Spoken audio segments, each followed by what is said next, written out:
question is, are you ready?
What do you guys want to talk about?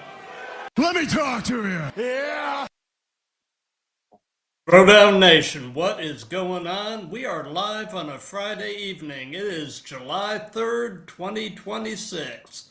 We are rolling on Instagram, YouTube, TikTok, Facebook, and Twitch. It is episode 245 of the Throwdown, the community on the interwebs where we celebrate the art and sport of professional wrestling with a strong focus on the indies. I'm your host, Matt. And today we are throwing down with a wrestler based out of New York City. Join with me in welcoming the one and only, your friend and mine, Aleck Hammer. How you doing? How you doing, Matt? I'm doing great. Long day, but I'm glad that we get to sit down and have this talk today. Was looking forward to it all week. Same here, man. I look forward to all of these, but there are some that I look forward to more than others, man. And this one has definitely been one I've been yearning for all week. So, and for Appreciate those of that. you watching live, let me direct your attention to the ticker that's running on the bottom of the screen. That contains all or at least most of Alex's social media accounts along with mine. So do us a favor, if you aren't following or subscribed, please take the time and go to each of the platforms and do so. And it definitely helps both of us. And again, for those of you watching live, if you have questions or comments, just throw them in the chat and we'll either handle them as we go or do a little Q&A at the end. So we'll go ahead and get started with the first and the most obvious question, and that is, how long have you been wrestling? Okay. Funny enough, June 4th, I had made 4 years since I made my debut. I've been training 5 years. I got to train at Coliseum Gym out in Jamaica, Queens, with Grim Reaper. He showed me the steps when I first got in. It was, gosh, it was a disaster when I first got in the ring. I had two left feet. I had the sports background. I dabbled in sports through high school and just being a kid growing up in the city. But um, yeah, much thanks to him. He definitely showed me that I had a right and a left foot, not two left feet.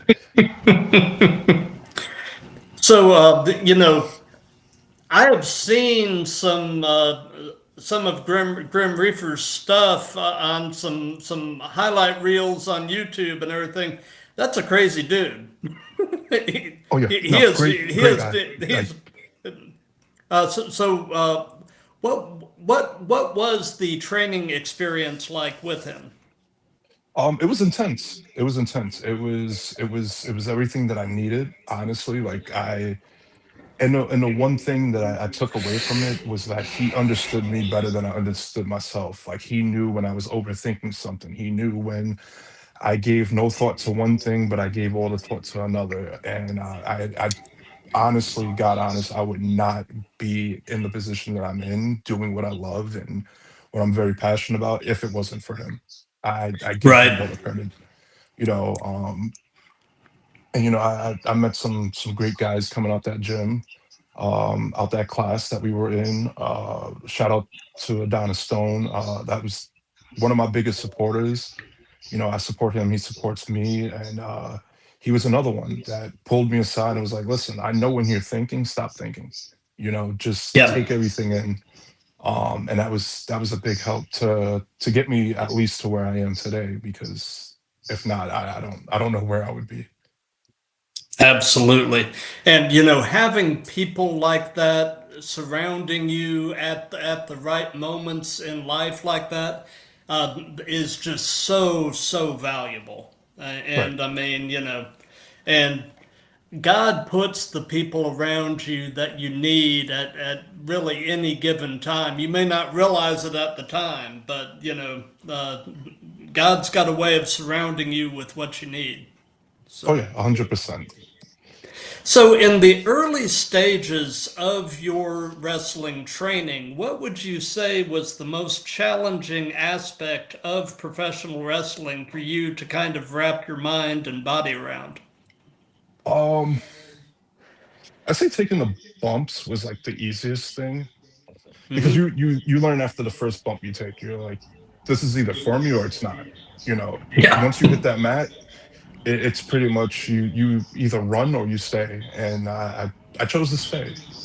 It was something that I never thought was possible. I never thought that, hey, I can step in a ring, train, and learn these things that I grew up watching. Um, I think what was the most challenging part, and another great friend of mine that I actually went to high school with,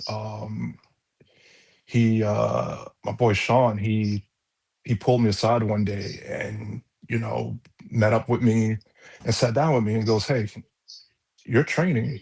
You're in the midst of this, and very soon you'll be out there wrestling in front of people. You have to have a name. You have to have a gimmick. You have to have a character persona, something that resonates." And he's the one that helped me come up with the name Aleck Hammer. Hmm. He said, "What's one or two things that mean the most to you?" And I told him my father. And it was very challenging to come up with this. If I didn't have his help, I don't know what my name would have been. But it's a tribute to my father. He hands down is my hero. He was greatest man. Um, you know, he's the reason why I do what I do. But that was the most challenging part, was coming up with my ring name, my moniker, my everything. That was the hard part. Gotcha. So you mentioned that you did have a previous athletic background prior to professional wrestling. Can you kind of speak to that? What other did you do other sports, other martial arts? I try. I, it's a joke between me and my older brother, but I tried out for the football team. I'm not going to say what school, but if anybody that sees this that knows me, they might know. But I tried out for the football team, got on the football team, and then had a freak accident where I tore a ligament in my wrist, and I was out for the whole season. Things happen. I don't think football was something that I was really serious about. So I guess for that to happen, it was kind of for a reason. Who knows what would have happened if I would have? I maybe would have embarrassed myself more. But baseball was truly my first love. I grew up watching it. I chose the wrong team, most people say.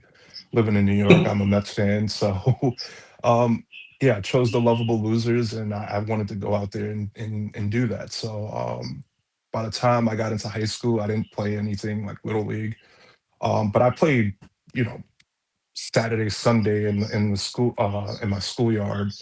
We used to have pickup baseball games, kids from the neighborhood, and you know, I was very passionate about it, even as a pickup game. I was very competitive, and I didn't like to lose. I didn't like to think, but I jumped into every sport that I could, whether it's pickup games, just playing for fun in school. It didn't matter, basketball, football, baseball. Um, yeah, that was pretty much it. But I don't have like an extensive, like, amazing story to tell about my high school sports career. Gotcha.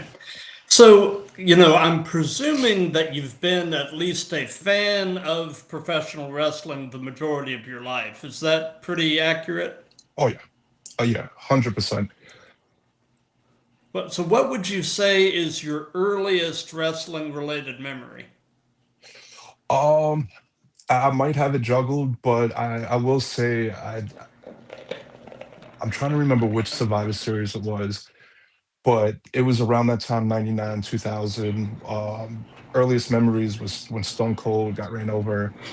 We later found out it was Rikishi who did it. I remember watching the 2000 Royal Rumble where The Rock and Big Show are going at it towards the end. The Hardy Boys and the Dudleys, like, they literally tore the roof off the garden. The stuff that they were doing was way before what we see today. They set that standard for tag team wrestling, going forward. I feel like if I'm ever fortunate enough to find me a tag partner, I wanna at least, try to leave that mark myself. Gotcha, gotcha. So, what was the first live show that you went to as a fan? Okay, this was, oh God, so long ago. I took my niece. I remember my niece started watching wrestling with me. She seen me watching it in the room, and I asked my sister one day. I said, "Hey, can I take her to Barclays Center? Monday Night Raw is happening." She's like, "Okay, I don't know why you're getting my daughter into wrestling, but uh, go ahead." And I took her there. I can't remember the date. I think it might have been 2014. I off the top of my head, I can't remember, but it was an amazing time. And then from there, uh, I went to a pay per view. My first pay per view was Extreme Rules, the one at Prudential Center in 2016. I took my niece to, I think, SummerSlam. She I doubt she'll be watching this, and she'd probably be really upset that I would say this, but I remember Nikki Bella had came back and she just started bawling tears. I didn't realize how much it meant to her in the moment, but yeah, wrestling is, yeah, it's the most amazing thing ever when you go there live. Oh, for sure, for sure. So, is your niece still a fan? Um, yes and no. The last time I spoke to her, actually, last time I seen her in person, she actually went to one of my last shows before I had surgery last year. And she was like, when I first heard you were wrestling, didn't believe it, couldn't couldn't see you doing it. And she watched me. She was like, "You're actually good. Like, you're actually like what I see on TV." And I'm like, "I'm not that good, but it was like a full circle moment to have it with my sister. My sister finally seen me wrestle as well, and it was cool. Very, very. Yeah, the first live show I went to, I was actually in college, and some buddies of mine from my dorm floor and I, the closest city to where I went to college was Chattanooga, Tennessee. And so we went to actually a WCW Halloween Havoc pay per view at the UTC Arena down in Chattanooga. Oh And wow. so so that was my first, my introduction to actually seeing wrestling in person. And since then, probably the coolest moment I've actually been in the arena for is back in '98. I was in the Georgia Dome when Bill Goldberg went over on Hogan for the WCW title. And, Goldberg being an Atlanta guy, man, that place came unglued I when can, when he went over on Hogan. I mean, that was I've never heard a roar that loud. It was just an amazing moment. yeah, no, So, I know watching it. I know watching it for one is one thing, but probably being there probably had to be lot more oh special. yeah, for sure, for sure. So, obviously the physical side of this is all extremely important. So tell us a bit about your gym routine and in your mind, what are the most crucial exercises for you to keep in ring shape with? Cardio. Cardio is number one. And cardio for Yep. me is kind of like a up and down thing. Um, I've had a few things in life where life gets in the way. But cardio, hitting the bike. I like to get a lot of my cardio by walking and running outside. So I do need to find a better gym routine. I'm not gonna sit here and lie. I'm not gonna, say I'm like the biggest gym guy. But finding that new routine, finding new workouts to do that will help me and actually benefit me more in the ring, um, is something that I'm working on currently. Gotcha. Gotcha. Yeah, it's um, wrestling is I've talked to 244 other wrestlers, and wrestling cardio is a different kind of cardio too. Oh yeah. I mean, I've never trained in professional wrestling, but I wrestled in high school for a year, and then for a few years I trained in Brazilian Jiu-Jitsu, and and that is also a different kind of Oh cardio. yeah. I mean, I still maintain to this day there is no better full body workout than grappling 5 minute rounds with people in Jiu-Jitsu. I Oh yeah. mean. But yeah, if your cardio is not up to snuff, man, you will you'll know. Oh yeah. No, I very early on in my career, I realized cardio is going to be my biggest thing because there were times where I'm out there and I'm huffing and puffing. I'm like, there's no way I'm gonna let this continue.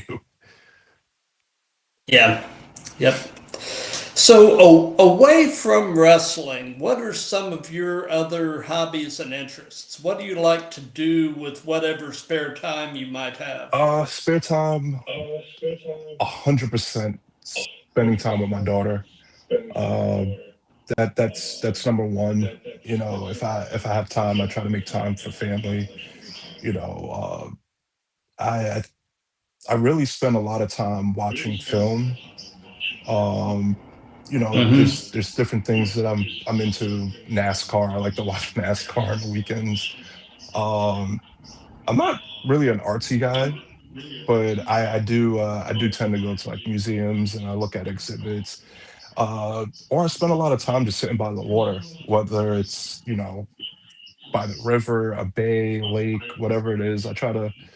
I don't know, being outside and being with nature, or I'm stuck inside the house playing video games. So I try to do a little bit of everything because you know you only feel as great as busy as you are. I don't know if that makes sense, but you know I feel like No, it the does. busier I am, the better I am. If I'm not doing anything at all, I'm pretty much not doing anything and stuck in my head. Yeah. Yeah. So in other words, you enjoy sitting by the dock of the bay, wasting time. Yes, yes. That that's funny because that's actually was my dad's favorite Otis Redding song. Not too many people know that either. You know, that was the first time I've ever had that reference given back to me. So I appreciate that. Well, man, I'm a big Otis Redding mark, man. I loved his music. No, So, great music. I grew up listening to it, even at the point where like even my daughter knows the lyrics to "Sitting on a Dock in the Bay." So I'm glad that I was able to pass that down on to her because yeah, I love the music. Great artist. absolutely. So, we're mostly a wrestling related show here, obviously, but we do dabble a little bit into pop culture, and I'm always looking for recommendations. So, by any chance, are you watching or listening to anything cool right now? Um, Watching, I've got addicted to this universe, the Yellowstone universe. I actually have a nephew who got into it as well because he came in the room one day. He's looking at me. He's like, what are you watching?" And I'm just like, "Oh, it's 1883, then 1923, and Yellowstone." And I like a lot of Hmm. Taylor Sheridan. Taylor Sheridan. Yeah, Taylor Sheridan. Taylor Yeah. Sheridan. I like a lot of his stuff. He amazing producer. Like I wish I had the creative mind. I have a bit of a creative mind, but nothing like that. He doesn't miss on any of the stuff that he puts out there. Like Landman is a great show. No. I'm hooked on that show. Um, I'll music wise, I'm a big Drake fan. Which probably isn't a surprise to many. There's a lot of jokes that go behind that. But I listen to a little bit of everything. Like I just a couple years ago, I got into Zach Bryan. I got into country music, Hmm. and funny enough, I shared the song with my daughter one day, and she went home and started listening to it. And before you know it, I created a Zach Bryan fan out of her too. So yeah, I listen to a lot of like different music, R&B, country, rock, rap. It doesn't matter as long as it hits the interest in my ear. I'm into it. Yeah. You know, a country band from back in the 90s that I will recommend to you. Do you like vocal harmonies? Mind it. Check out a band called Blackhawk. Black Hawk. Okay. Yeah. They have some of the, I would say their vocal harmonies rival that of like the Eagles. Okay. I'm gonna definitely look So, into that. yeah, yeah, for sure. So outside of wrestling, and I know what your answer to this question is going to be, but outside of wrestling, what person inspires you the most and why? Yeah, my father. I'm not even gonna waste a second. He was first off, he was a Vietnam vet. He served in the army. And he always, and I don't think he did it on purpose, but he always taught me perspective. And I lived my life thinking, the same way that he did in a way, but with my own little twist because times are different. But taught me perspective, and I kind of see the world. I hope at least I see the world the way he did. And yeah, this man, he gave everything he had. Yeah, it was no off days. It was no, time for rest. And I've tried to live my life to that same standard. Last year I went on the road and I went to many different shows. And as I would travel back home after the adrenaline's wore off, after the super high of performing and being out there in front of people and having people boo me, have people cheer me. I would sit back and think like, okay, is this something that he would be proud of? Um, I know it. I know in my heart it's something that he probably never believed that I would do. But I would like to think, wholeheartedly that he would be proud of it, and he would be proud that I've shaped myself into, maybe not the man that he wanted me to be. He thought the military was my route. He thought, staying in school was my route. But more than anything, I think he would have wanted me to find my own lane and figure it out on my own, which I'm grateful for. I'm grateful. I watched and not to be too long on this, but I watched Dale Jr. because I'm a big NASCAR fan. Dale Jr. was my favorite driver. I watched him speak about his dad, I think on their anniversary, and he said, he remembers sitting there thinking like, now I got to do it on my own because dad was the cheat code book to life. I don't think I'm quoting that exactly correctly, but it was something in that nature. And to sit back and relate to that, and it made me think back to like, okay, what were the core values that he taught me? What were the things that he would want from me? What are the things that he taught me to look out for in life and things to be ahead of and just stuff like that. But hands down, my dad, that will always be my hero. Gotcha. And my dad and my father-in-law were also Vietnam vets. They were both in the Air Force. My dad was in electronic warfare and intelligence, and my father-in-law flew F-4s. Wow, So, yeah. that's pretty awesome. So, yeah, it really is, and it's a small world Oh yeah, sometimes. So. oh yeah. So what is your favorite thing about New York City? Um, the few things that I still have from my childhood, um, you know, going to the boardwalk and seeing Coney Island's, the surrounding area of the amusement park, like those little things that still have, that old nostalgic feeling to it. Um, I spend a lot of time sitting by the rivers, so I would say, and I love the waterfronts. I love the waterfronts that they build up in certain neighborhoods. Williamsburg for one, they went and built the whole entire waterfront, and it's beautiful. I didn't have that 15, 20 years ago. So, I mean, I wasn't old enough to really venture out like that, but it's really nice to see like the waterfronts, and that's probably my favorite thing. Gotcha. So, they say that the best wrestling personas are usually pretty much yourself turned up to 11.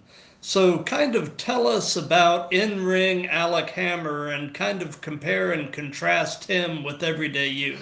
Um, Aleck Hammer is everything that I'm not on a daily basis.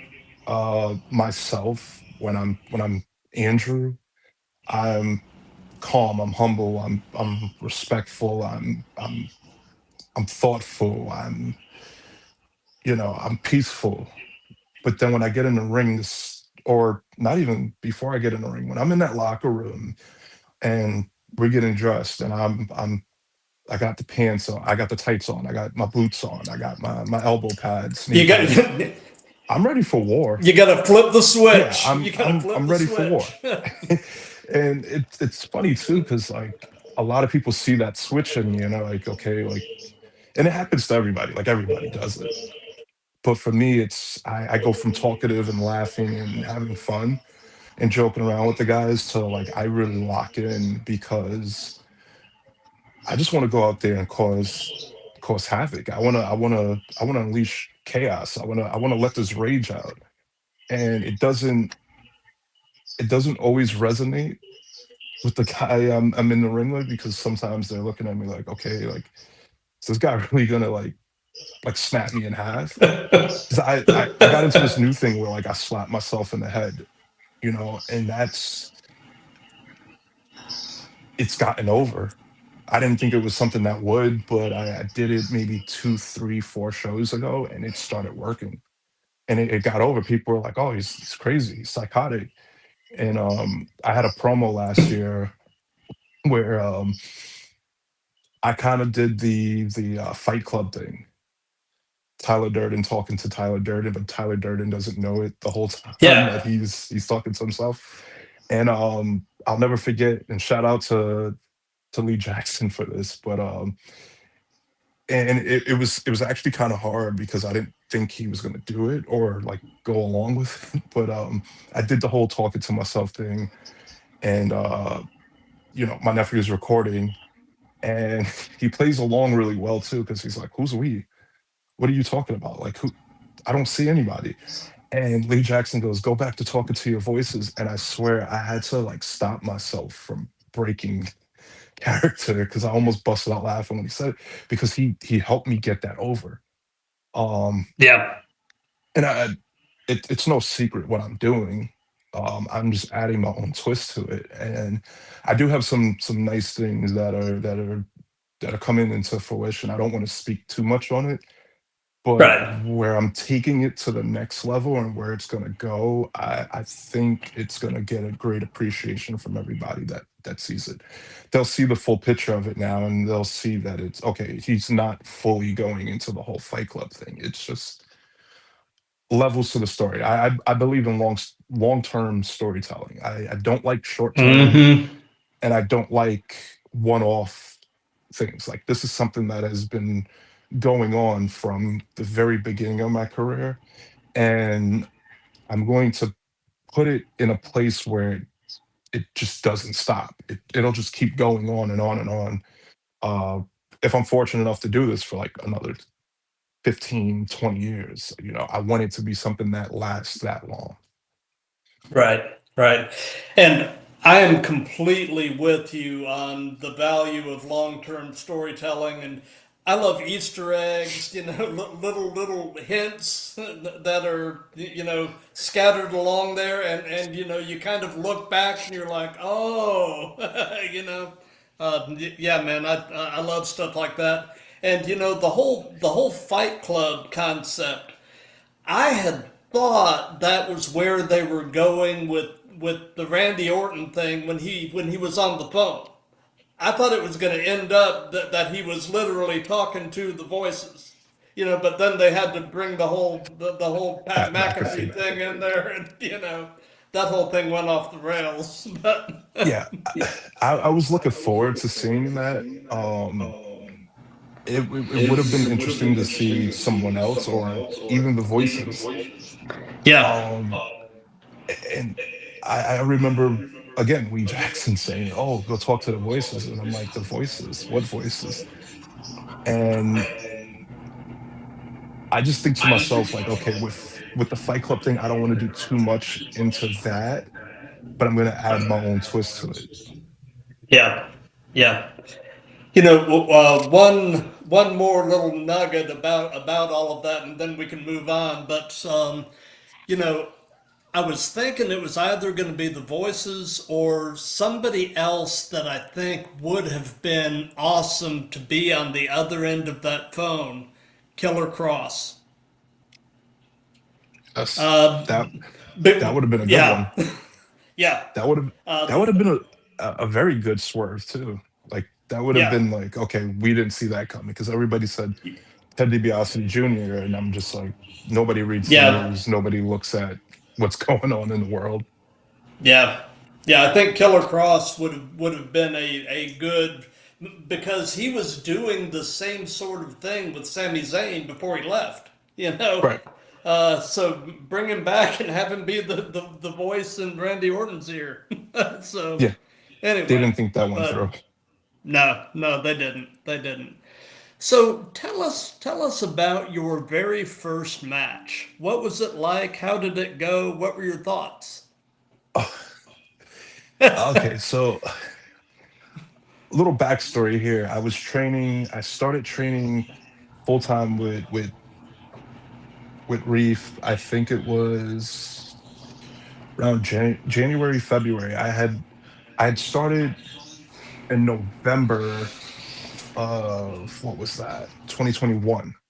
I had moved back to the city Okay. in September, finally got into the ring, learned the little, roles, running the ropes, but I didn't know what I know now, or at that time. So 2022 rolls around, I get a text and it says, "Hey, go see uh, Grim Reaper at Coliseum Gym. Talk to him, let him know that you're interested." And I kid you not, that had to be January. By May, I'm getting this offer to do my first show. So I'm sitting there, I'm like, there's no way. There's no way I'm going to pull off a whole match. So we get there. The day finally comes, June 4th, 2022, and we're backstage. It's been promoted for weeks. People are hyping me up. They're like, "Oh, I can't believe you're doing this." And the whole time I'm going there, and I'm just like, "Wait, I have at least 3, 4 months of training. The worst I could do is just mess up, like we both mess up. But I'm facing Kevin Cash and a third mystery opponent. So I'm like, okay, this is interesting because I know who I'm facing. One person, Kevin Cash, who I also trained with, great guy. I miss training with him. Hope he's doing well out there. And then we have the surprise third entrant. So then we get out there. I hit the ring. I'm out there. I'm standing there waiting. Kevin comes out. I'm like, okay. And they're like, the third guy is actually his bodyguard. And I'm just like, oh, this is a 2-1 handicap match. And it one of my good friends, Tony Friday, he I don't find this out until we hit the ring. And I'm like, you could have told me this. Like me and him had made a great connection before then. I was like, you could have told me Hmm. this. Like, come on.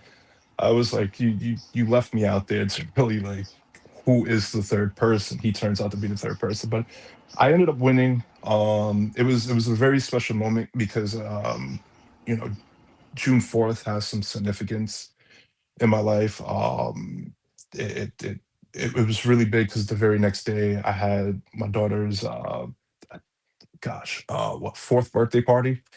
I'm trying to remember how old she was turning that year, and that date between the two was just like I have to finish this match, you know, go in and come out the same way, be 100%, go home, get some rest, and then get ready for my daughter's birthday party the next day.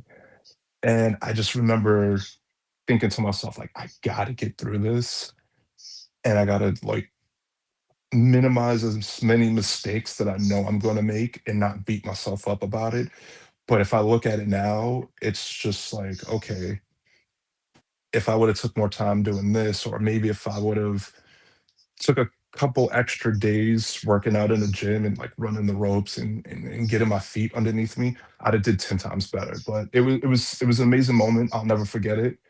I'll mix up the dates and stuff, but I'll never forget that first match because it set the tone for what I wanted to see myself as, considering that I'm in professional wrestling.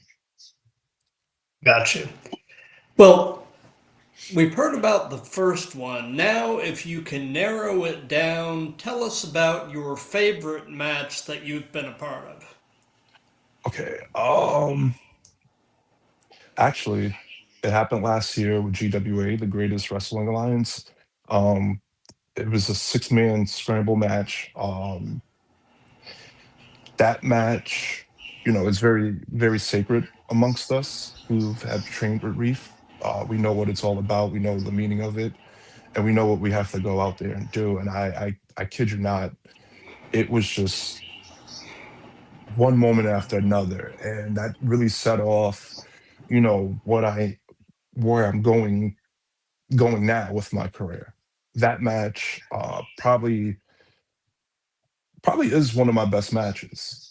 And I've had some good matches but a multi-man match that would probably be my greatest multi-man match.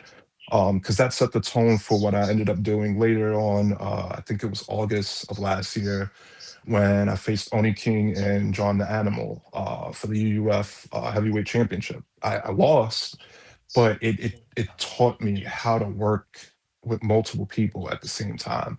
A lot of the singles matches that I did, it was just, they were great.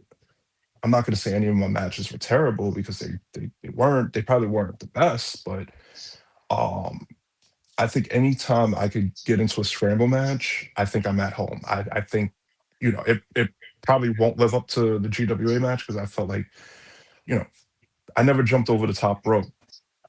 That was the first and only time so far that I've done it, but it was the first time I did it, and it was just heat of the moment. I got to go out there and I gotta do something that'll stick with everybody. People have to remember this. Gotcha.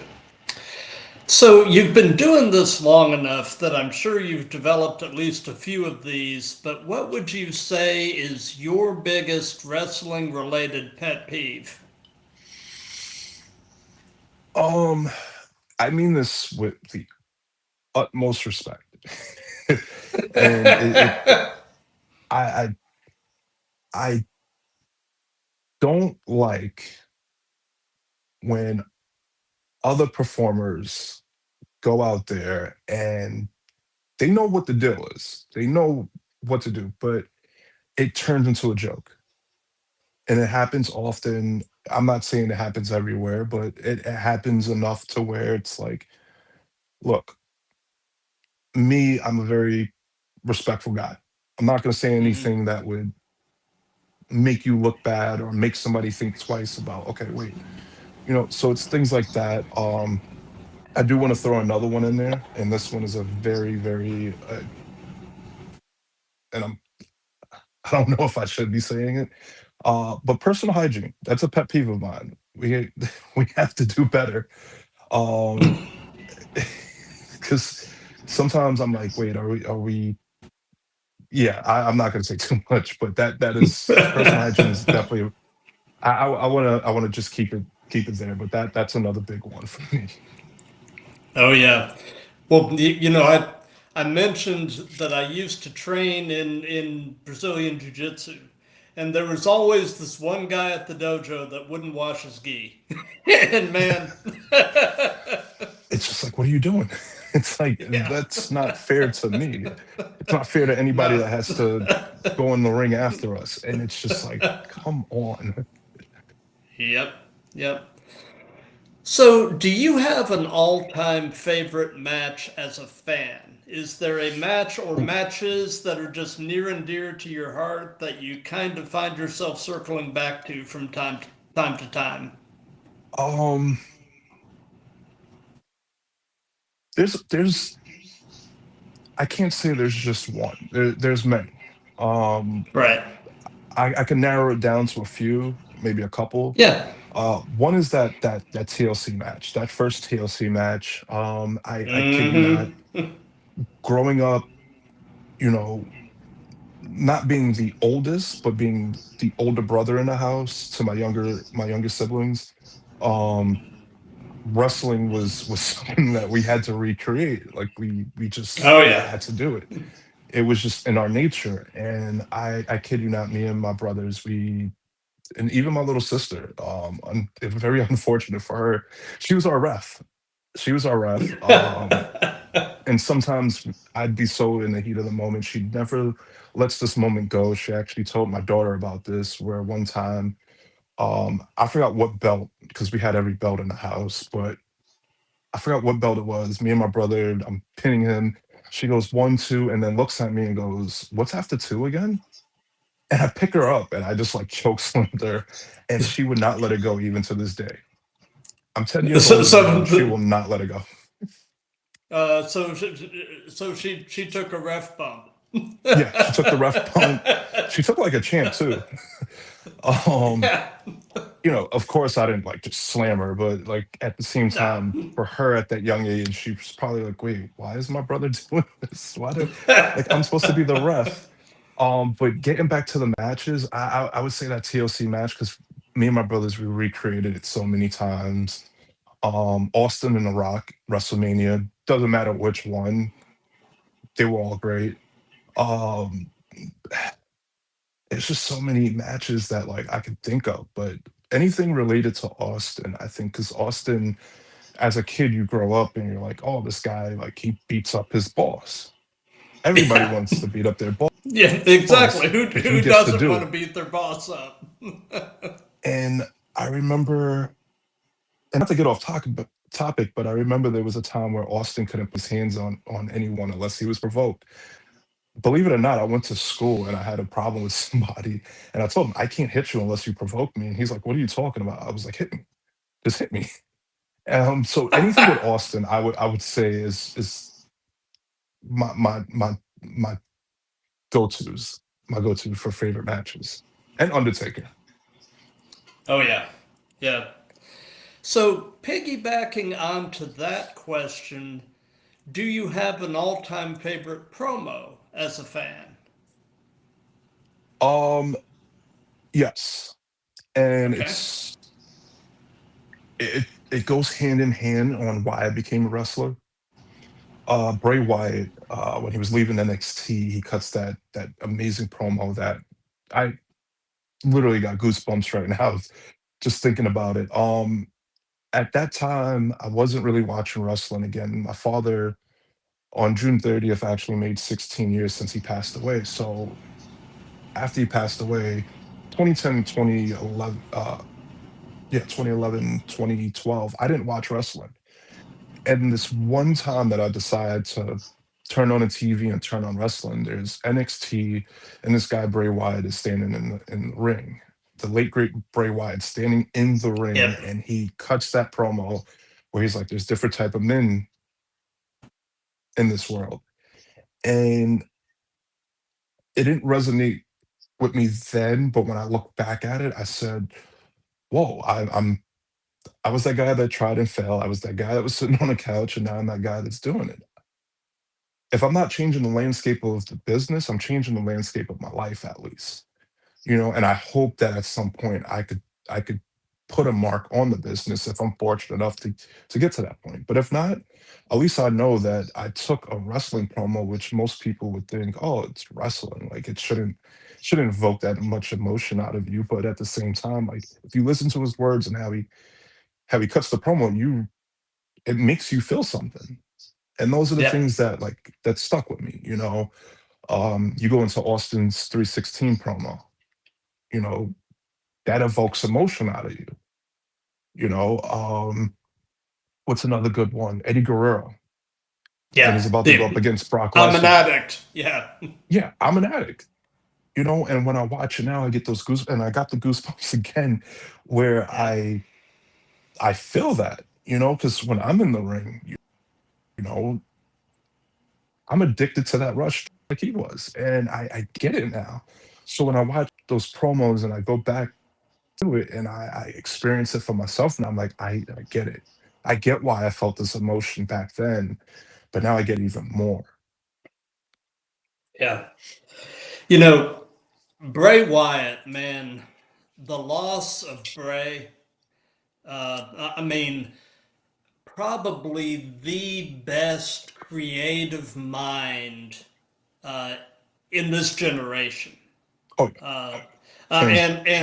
and the thing is, I feel like we didn't even scratch the surface of what was coming. you No, know, not even close. I mean It, the guy was just amazing.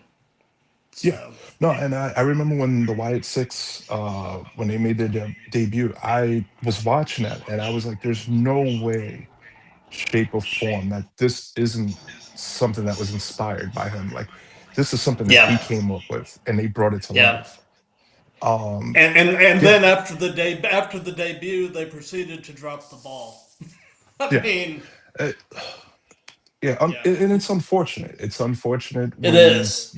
you have something great, and whatever it is, the powers that be, it just doesn't pan out the way it should. But I Yeah.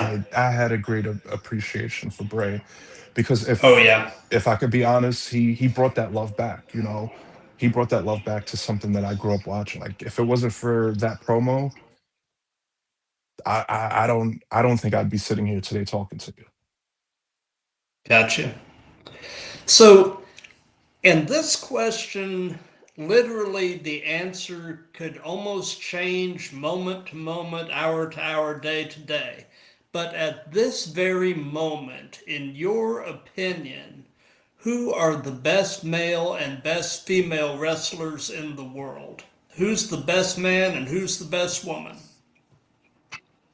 Best man, like of current It's tough.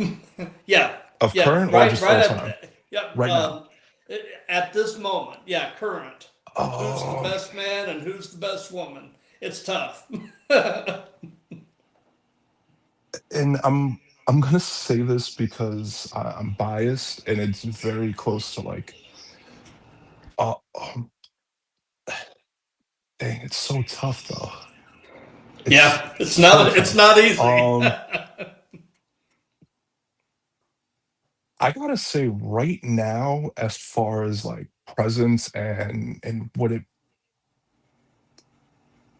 what potentially could be, something that we never seen before, Obafemi. I say that because to evoke that emotion after the WrestleMania win, to see him do what he did to Brock Lesnar and then see Brock, and obviously it became a swerve later, but like to see that, I was just like, wait, I'm considered a big guy. Like I'm 6'2", so like everybody says I'm a big guy. But to see those two guys go at it, I was just like, wait, I didn't think either one of them could pull this off. But they went at it. And I would Yeah, say in my eyes, he would probably be the best right now. Um, I'll also give an honorable mention to Will Ospreay because there's nothing that I haven't seen him done that, you know, doesn't amaze me. yeah, He literally comes out of there looking like he went to war. And my whole thing is wartime. That's my moniker. It's like if anybody gets to say they're gonna declare war on somebody or go to war with somebody, that's somebody that, and I hope that I'm fortunate enough to share the ring with him one day because he goes to war. And I like that. yeah, yeah. Best woman wrestler. And I would say it's a toss up between three. I like, as far as promos, I would say Tekla from AEW. I love her promos. Hmm. She amazing heel work. Like her ring work, fabulous too. As far as like overall ring, I would say shoot, this is one's tough. I would say gosh, this is hard. That one's hard. The women's one is hard because there's a lot of them that are It just like is. I didn't grow up seeing what we see now. Um, Right. and it's not even just on like the major stuff. It's even in the indies. Like there's times where I'm sitting backstage or I'm out in the crowd and I'm watching the women perform and I'm just like, whoa, wait, like they should be on TV. But gosh, I would say I would definitely give props to Persephone. She she's Hmm. she's one of the ones that like amazes me in the ring. And on the WWE side, I have to give it to Stephanie Vauquer. She's one of those like amazing women that can go out there and perform. Yeah, Rhea Ripley too. yeah, Rhea Ripley too. I can't yeah. forget about her too. Somebody else I dig on the women's side is Athena. Athena too. Yeah, I Yeah. totally dropped the ball on that one. but but yeah, man, I agree with you about Oba, man. Oba and Brock is like the wrestling equivalent of Godzilla versus King Kong. I Oh mean, yeah. it's just, Oh yeah. um, but and there are so many people that I'm looking forward to Oba working programs with. Braun Breaker, Jacob Fatu. I mean, Yeah. man, that there are some big matches ahead, and but yeah, I Sky's the feel limit like on that one. Obafemi is generational. I Oh mean, yeah. Like I feel like if Brock does retire, whether it's SummerSlam or in the next year or so, Oba's gonna take that spot, and we won't miss, like we'll miss Brock obviously, but we won't miss him for long because then we'll have Oba who honestly he's destined to do great things. oh, for sure, for sure. So this is another, in your opinion, question, and it's also referring to right now. in your opinion, what is the best storyline in wrestling right now? This one, very easy. It's the bloodline one. Yeah. I'm a very I'm very big on the whole bloodline thing because it's family. So Hmm. from the beginning all the way till now, and the surrounding cast, the supporting cast outside, like Sami Zayn, and seeing where everybody's at now, it's just like this was a long time coming. Like we knew this back in the day when Roman was in the Shield and the Usos were doing their tag team thing. Like the hints were always dropping. And then when it finally happened, it was like okay. But then, and for me, I enjoyed it from the very beginning. But I can't wait to see what the end product is.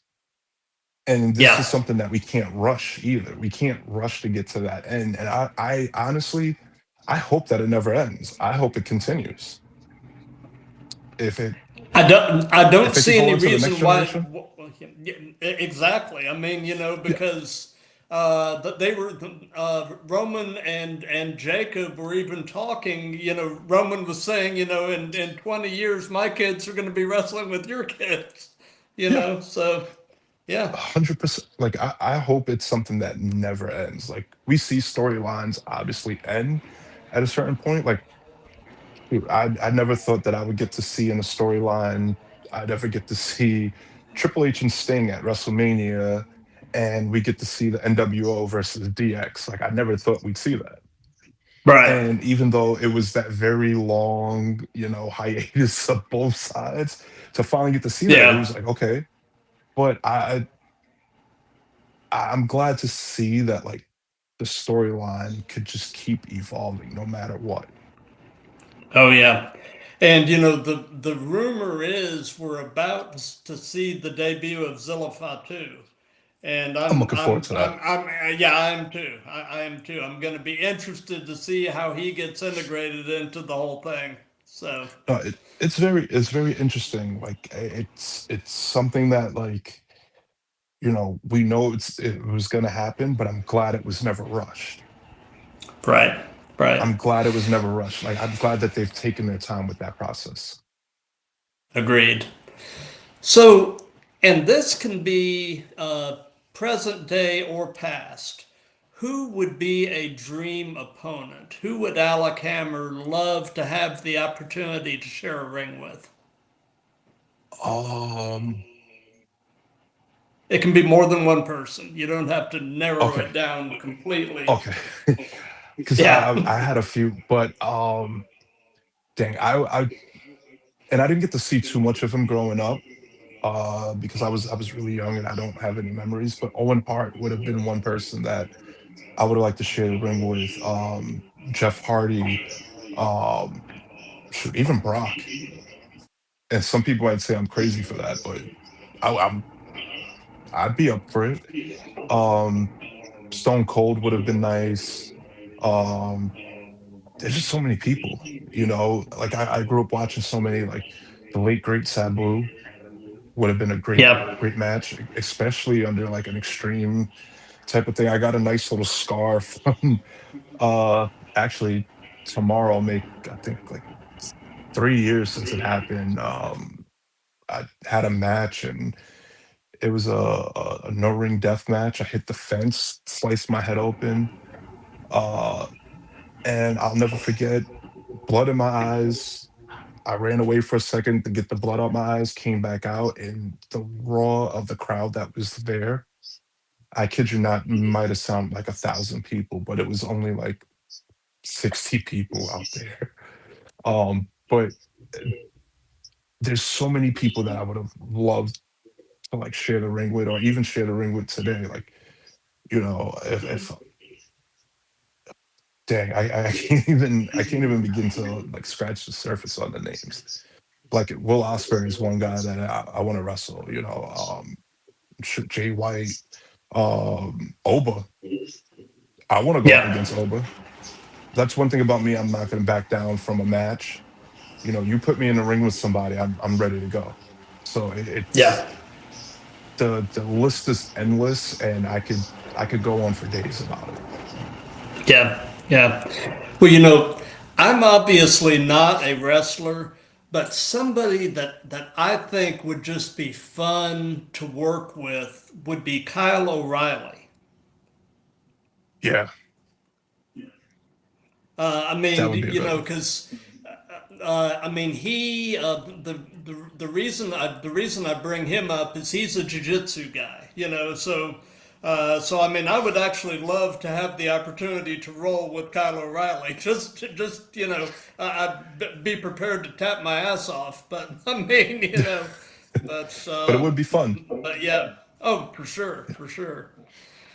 So what is your favorite move? What is something you just really enjoy doing? And on the flip side of that, is there a move that you won't do or you would at least rather not do? And that can be giving or receiving.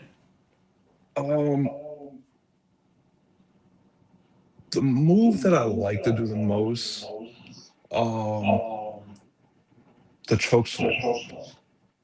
And it sounds kind of funny. I mean, originally it was the Sister Abigail or the Switchblade, Hmm. or Blade Runner, sorry. Yeah. But I notice a lot of the time it's hard to get over with certain people. Like it just, I won't get too much into it. But yeah, that's one of the things. I think another one, a move that I won't do, or I'll try my best not to, and it probably sounds bad, but I'm gonna just be totally honest. The pile driver. Like I Hmm. would never give it to anybody, and I probably would avoid taking it at all costs. I just not a fan of it. Yeah. Necks are precious things. Yeah. Just lost your picture. Oh, there we go. Oh shoot. Okay. Uh, yeah. There's a storm outside, and Oh, we. okay. Oh yeah. I'm probably gonna have to leave the building. Okay. Sorry about that. Oh, no problem. Uh, Did you lose power? yeah. We just lost power in the building. Okay. Uh,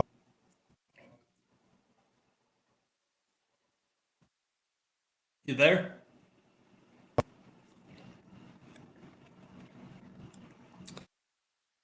Looks like we've lost him for a second.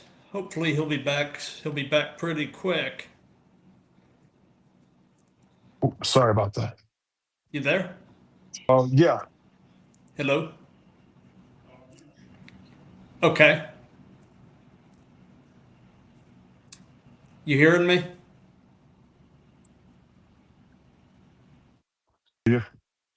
Yeah. There's Okay. some strong winds outside, and oh,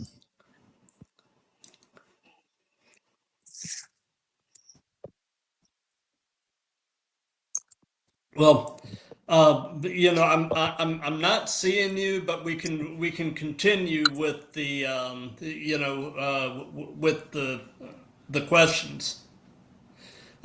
So yeah. I you've been sorry about that. you've been oh no problem. You've been doing this long enough that I'm sure this applies to one degree or another. So I'll ask you what hurts right now. Uh, my back. My back is definitely something that hurts a lot. A lot of pain, a lot of pain in the back, but it's something that I'm very fortunate to not have too much pain with it, but it definitely catches up to me sometimes. No doubt, no doubt. So over over the 4 years you've been doing this, what is the worst bump you have taken? Uh, the worst bump I've taken, I had to be the one where I got thrown into a fence and split my head open. That one definitely Oops, did me in. That was the one you were talking about in the no ring death match? Yes, that was the worst one because it was a very it's like a freak accident. I went up against the Mm-hmm. fence, thought the fence was safe, and I just remember I hit the fence, and all I remember was there was blood everywhere. Yep. Yep, that'll do it. Yeah, I'm sorry about the So, feed. There was a power outage in the building. no problem, man. So, knowing everything you know at this point in your life, if you could give any advice to your younger self, what would it be? Um, Take care of your body. Take care of your body. Um, definitely, definitely stay in the gym and find a routine and take that serious. Um,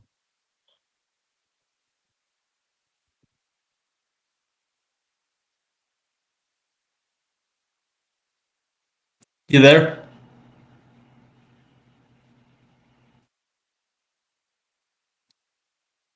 I think we may have lost him.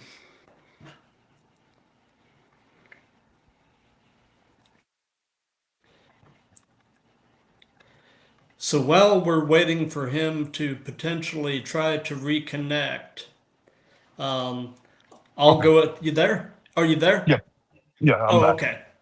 Sorry Okay. about that. I had to jump on the bus because the Gotcha. rain got pretty serious out there. Gotcha.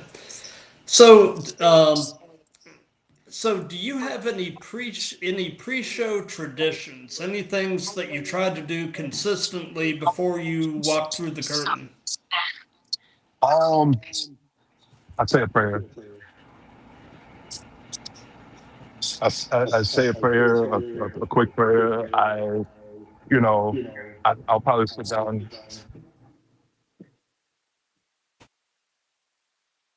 Oh,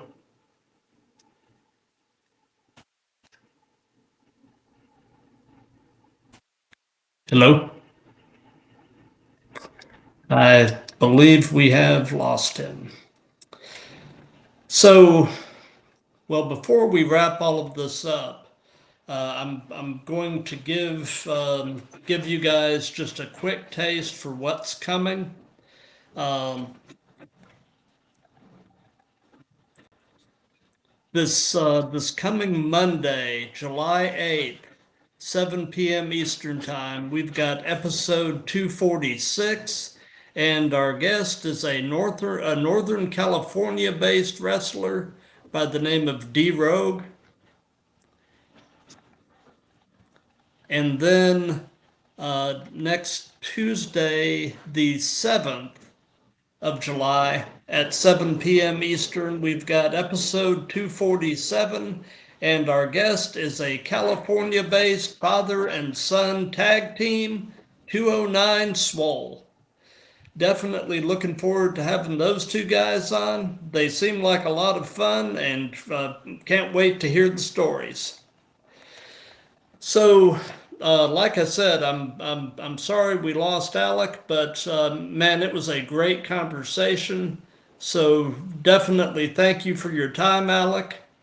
And for those of you that have been watching this live, thank you. For those that'll be seeing this on replays and such, thank you for that.